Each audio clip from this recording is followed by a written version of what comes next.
All right, I wanted to talk about the different sounds in a drum machine.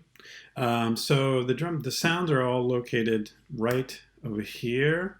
You'll notice that each one has a different shape and a different color.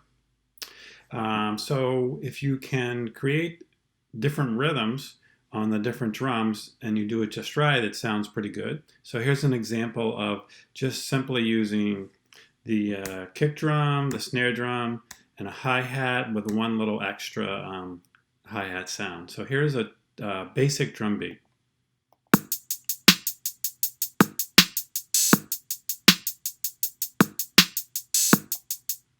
So the point of this video is really just to get you to introduce to these different sounds. So let's start with the kick right here, okay? And this is where the kick drum is located on a real drum set. And the kick is usually the lowest sound, and it's a very important part of beat making. You'll see that as we move along. Next is this one, is the floor tom. It's a low sound as well, but it's not quite as important. It's just kind of used to decorate, for lack of a better word, decorate the drum beat so that it sounds interesting. And here is where the floor tom is located on a real drum set. Next is the snare. Now the snare is important. It's heavily used in making beats. You'll see it used almost all the time. It's typically a loud sound. And here is where the snare drum is located on a real drum set. This one, snare edge, is really you just hit on the edge of the snare, just like it says. It's a quieter sound, and it's used to just kind of decorate the drum beat as well. Next is the clap.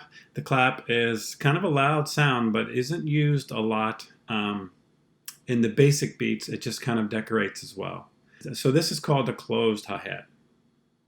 The closed hi-hat is used a lot in beat making, and usually you'll have a pretty complex or busy rhythm on a hi-hat. Next, right here, this is called the open hi-hat. It almost kind of goes along with the closed hi-hat, and you'll see it on here on the drum kit. It's controlled, if you were playing real drums, it'd be controlled by your foot. It would open and close.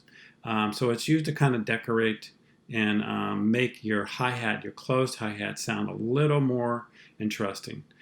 This is what a hi-hat looks like on a real drum set. And then last here is the crash cymbal, or a cymbal. That's used just to kind of like emphasize something important in the music, like maybe the music is getting ready to change and to do a crash right before the change. So these are just kind of the basic sounds of a drum machine.